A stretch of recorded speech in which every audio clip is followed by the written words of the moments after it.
face à nous, on a des États qui nous font une forme de chantage à l'envers. Plus vous faites du bruit, nous disent-ils, moins on va céder.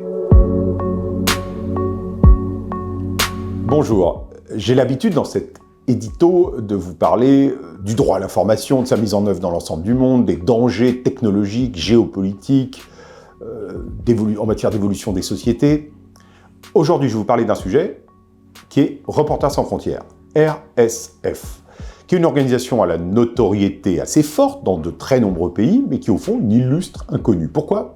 Parce qu'on a une image très forte qui est attachée à un sujet particulier sur lequel nous travaillons, les libérations d'otages, les libérations de journalistes, mais en réalité, le travail de l'organisation, il est beaucoup plus vaste. Pourquoi je vous en parle aujourd'hui?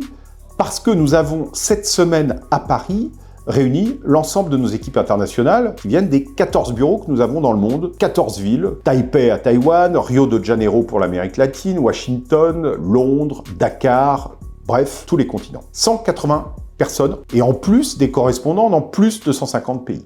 Et c'est l'occasion pour Reporters sans frontières, pour l'ensemble de nos équipes, de faire le point sur nos stratégies, nos actions, nos projets. Et l'occasion pour moi de vous en dire deux mots. Notre stratégie, elle a complètement changé au cours des dernières années. Nous étions à l'origine, vous le savez, une organisation d'abord spécialisée en naming and shaming, expression anglaise qui veut dire dénoncer et faire honte. En gros, le principe, c'était sur des cas où nous voulons apporter des réponses, nous faisons en sorte d'obtenir la plus grande couverture médiatique pour faire pression, par exemple, sur des régimes. Ça marche de moins en moins. Pourquoi ça marche de moins en moins? Parce que face à nous, on a des États qui nous font une forme de chantage à l'envers. Plus vous faites du bruit, nous disent-ils, moins on va céder. Plus on va devoir démontrer notre force. Et donc, plus une telle va rester longtemps en prison. Et ce chantage, pour nous, il est presque au quotidien. Donc nous avons revu complètement notre stratégie en adoptant ce que nous appelons une stratégie 360 degrés. Nous prenons la parole publiquement dans de multiples langues, sur les chaînes d'information, dans les journaux, sur les réseaux sociaux évidemment, à travers de plus en plus des enquêtes, nous développons l'investigation pour établir des rapports de force. Mais nous développons aussi sur le terrain une activité d'assistance extrêmement concrète, d'assistance matérielle. Nous avons créé des centres en Ukraine, par exemple, livré des casques et des gilets pare-balles en Cisjordanie. Nous faisons ça dans l'ensemble du monde. Souvenons-nous de la coordination de l'évacuation de Marina Ovsianikova, la journaliste russe à la pancarte. Une assistance en matière de formation. Récemment, nous avons publié des chiffres.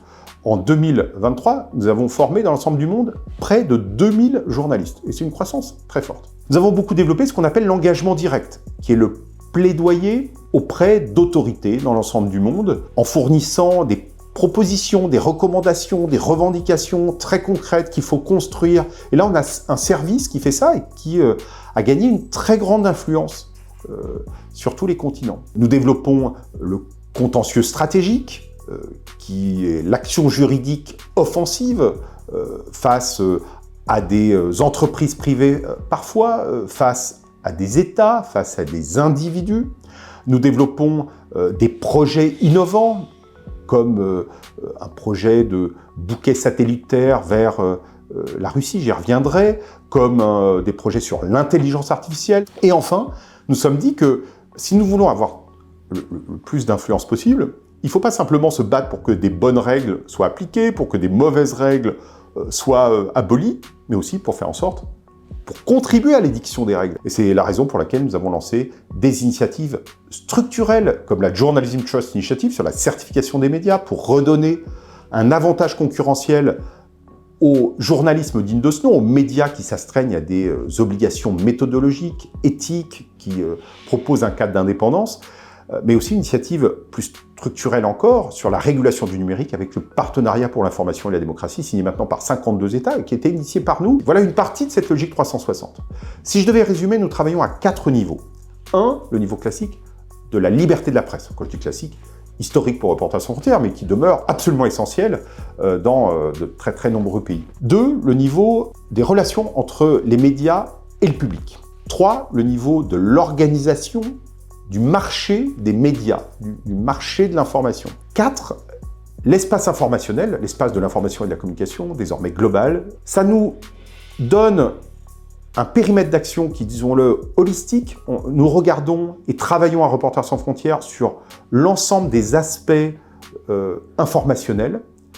Et ça nous donne cette vision globale, une efficacité plus grande, parce que ça nous permet d'apporter vraiment le type de réponses qui sont les plus efficaces à chacun des problèmes et avec parfois une multiplicité de réponses. Pour ça, nous avons une équipe, je le disais, dans l'ensemble du monde, qui est très unie, et ça c'est une des forces aujourd'hui de Reporters sans frontières. Lors de ce séminaire, on a beaucoup travaillé sur les projets pour l'avenir. On a évidemment regardé ce qui avait été réussi ou moins en 2023.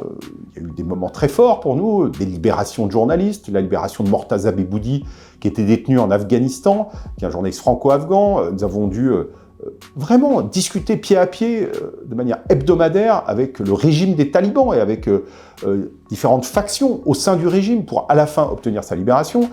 La libération de l'otage au Mali, Olivier Dubois. J'évoquais l'évacuation, la coordination de l'évacuation de Marina Ovsyannikova depuis la Russie. C'est dans les bureaux derrière moi qu'elle est réapparue en février après 4 mois de clandestinité. Bref, beaucoup d'actions différentes. Avec des projets très forts pour l'an prochain.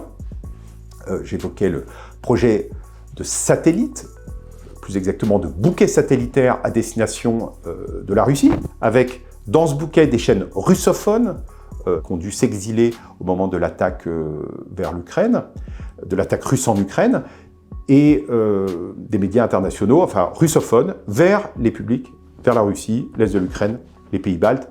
Ça devrait être mi-février. Des campagnes que nous avons définies, nombreuses, avec des priorités très importantes, mais aussi un travail très exhaustif.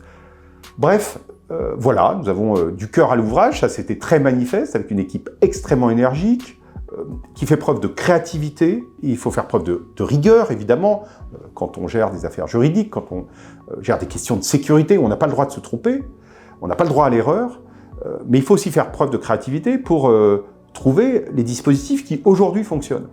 Et à Reporters sans frontières, cette créativité, c'est devenu quelque chose d'important. C'est important que l'ensemble des équipes, face à des choses parfois extrêmement graves, extrêmement lourdes, dures, puissent avoir des soupapes, des possibilités de respiration, et parfois quand même aussi, et même quotidiennement, une joie à défendre un idéal qui est très puissant.